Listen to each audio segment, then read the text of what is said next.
Hello and welcome. Today we are going to look at the monthly horoscope of a Capricorn. There is a considerable and unusual emphasis on your solar second house this month, dear Capricorn, placing a strong focus on the affairs ruled by the second house: money, valuables, belongings, personal possessions, resources, and talents.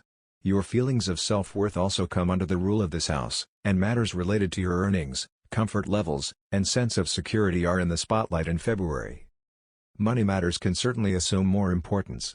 Money owed might be returned to you, or you might find lost valuables or objects of sentimental value. There can be old problems surrounding ownership resurfacing as Mercury is retrograde in the same sector to the 20th. You could feel incredibly motivated to build a business or project, or you might focus on a desired object/endeavor as your source of inspiration. The month is potentially excellent for getting your bearings in key ways. You are encouraged to slow down, work things out, draw on patience, and build and develop rather than pioneer and innovate. The sooner you accept this kind of pace, the better the rewards. There can be a stronger focus on personal finances, possessions, resources, and business. Money issues or sources of income may change, or they require some reshuffling. Ultimately, you might find ways to increase your income or your earning potential, or there can be new beginnings with money. You can be more productive than usual this month, particularly if you focus your energies on works in progress. It may be better to save big launches for later, but do some editing and revising, which can lead to great things. You might enjoy recognition for past work, and there can be important discoveries. Venus spends the 1 to 25 in your resources sector, helping to boost enjoyment of your current circumstances and simple pleasures. You're finding more joy in the world of the five senses, appreciating your pastimes and entertainment, and taking special care of prized personal possessions. At the same time, Mars spends the month in a more outgoing, risk-taking sector of your solar chart, the 5th house. You have more courage to express yourself or your talents and passions. You're ready to jump into action when it comes to managing your creative projects, leisure time, hobbies, and romance. You might decide to resolve a conflict or clarify or explain a matter. While you gravitate to situations that have traditionally worked best for you, you're not afraid to move a little outside of your comfort zone. Aim to direct excess energy constructively, such as through moderate physical activity. Watch for conflicts that have high ego drives at the root. Tension may result from pressure to perform or meet a goal that is currently too out of reach. It might also be about differences in values and approaches with others. There's fertile energy with you for reviewing old problems and coming at things from a fresh perspective. You might focus on recycling old ideas, and it can be a valuable process.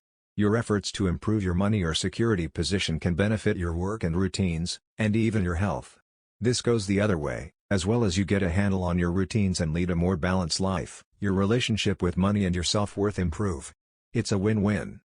The new moon on the 11th is unique in its strong focus on one sign, and it happens when Venus and Jupiter come together in your solar second house. You can enjoy a special appreciation for recent blessings, and others appreciate your talents. There can be a pleasant feeling of abundance or a stronger drive to enjoy certain freedoms or the fruit of your labor. It's an excellent start to a period in which you're determined to enjoy the moment. Matters related to money, comfort, and taking care of business are in strong focus, with a creative and warm touch. On a mental level, you can be pumping yourself up, especially regarding business or money-related matters. A Saturn-Uranus square on the 17th is the first of three such aspects. The other two will occur in June and December. With this influence, there can be times when you're battling yourself or money matters, or your desire for security seems to be at odds with your need to branch out. Part of you is focusing on steadying your life, building a sense of security and safety, and managing your resources this year. However, these themes are often at cross purposes with another part of you that wants to take a chance or go out on a limb once in a while. Restrictions on your explorations can be material or spiritual as you wrestle with a need for security, frugality, and predictability. You'll have time to work through these issues, and you might get started this month. The Sun enters your communications sector on the 18th, and Venus follows suit on the 25th, bringing on a busier, more connected theme. You have more courage to express yourself or your talents and passions. Personal changes and improvements may be in focus, but you're also ready to jump into action when it comes to managing your creative projects, leisure time, hobbies, and romance. The full moon on the 27th encourages you to pay attention to your need for more stimulation and connection to the outside world.